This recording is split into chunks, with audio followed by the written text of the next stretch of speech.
कृपाचार्य ने कहा, सभी मनुष्य प्रारब्ध और पुरुषार्थ दो प्रकार के कर्मों से बंधे हुए हैं। इन दो के सिवा दूसरा कुछ नहीं है। हे सत्पुरुषों में श्रेष्ठ अश्वत्थामन, केवल प्रारब्ध से अथवा केवल पुरुषार्थ से भी कार्यों की सिद्धि नहीं होती है। दोनों के संयोग से ही सिद्धि प्राप्त होती है। उन दोनों से ही उत्तम अधम सभी कार्य बंधे हुए हैं। उन्हीं से प्रवृत्ति और निवृत्ति संबंधी कार्य होते देखे जाते हैं। बादल पर्वत पर वर्षा करके किस फल की सिद्धि करता है? वही यदि जोते हुए खेत में वर्षा करे तो वह कौन सा फल नहीं उत्पन्न कर सकता? दैव रहित पुरुष का पुरुषार्थ व्यर्थ है और पुरुषार्थ शून्य दैव भी व्यर्थ हो जाता है। सर्वत्र ये दो ही पक्ष उठाए जाते हैं। इन दोनों में पहला पक्ष ही सिद्धांतभूत एवं श्रेष्ठ है, अर्थात दैव के सहयोग के बिना पुरुषार्थ नहीं काम देता है। जैसे मेघ ने अच्छी तरह वर्षा की हो और खेत को भी भली भांति जोता गया हो, तब उसमें बोया हुआ बीज अधिक लाभदायक हो सकता है। इसी प्रकार मनुष्यों की सारी सिद्धि दैव और पुरुषार्थ के सहयोग पर ही अवलंबित है। इन दोनों में दैव बलवान है, वह स्वयं ही निश्चय करके पुरुषार्थ की अपेक्षा किए बिना ही फल साधन में प्रवृत्त हो जाता है।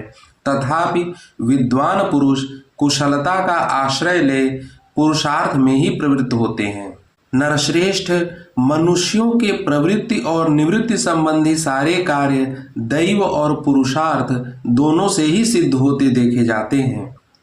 किया हुआ पुरुषार्थ भी दैव के सहयोग से ही सफल होता है तथा दैव की अनुकूलता से ही कर्ता को उसके कर्म का फल प्राप्त होता है। चतुर मनुष्यों द्वारा अच्छी तरह संपादित किया हुआ पुरुषार्थ भी यदि दैव के सहयोग से वंचित है तो वह संसार में निष्फल होता दिखाई देता है। मनुष्यों में जो आलसी और मन पर काबू न रखने वाले होते हैं वे पुरुषार्थ की निंदा करते हैं, परंतु विद्वानों को यह बात अच्छी नहीं लगती।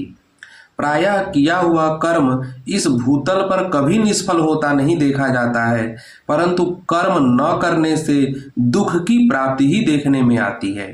अतः कर्म को महान फलदायक समझना चाहिए। यदि कोई पुरुषार्थ न करके दैवेच्छा से ही कुछ पा जाता है अथवा जो पुरुषार्थ करके भी कुछ नहीं पाता, इन दोनों प्रकार के मनुष्यों का मिलना बहुत कठिन है। पुरुषार्थ में लगा हुआ दक्ष पुरुष सुख से जीवन निर्वाह कर सकता है, परंतु आलसी मनुष्य कभी सुखी नहीं होता है। इस जीव जगत में प्रायः तत्परता पूर्वक कर्म करने वाले को ही अपना हित साधन करते देखा जाता है। यदि कार्य दक्ष मनुष्य कर्म का आरंभ करके भी उसका कोई फल नहीं पाता है तो उसके लिए उसकी कोई निंदा नहीं की जाती अथवा वह अपने प्राप्तव्य लक्ष्य को पा ही लेता है।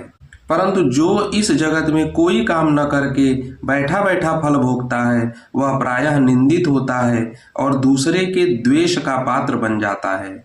इस प्रकार जो पुरुष इस मत का अनादर करके इसके विपरीत बर्ताव करता है, अर्थात जो दैव और पुरुषार्थ दोनों के सहयोग को न मानकर केवल एक के भरोसे ही बैठा रहता है, वह अपना ही अनर्थ करता है। यही बुद्धिमानों की नीति है।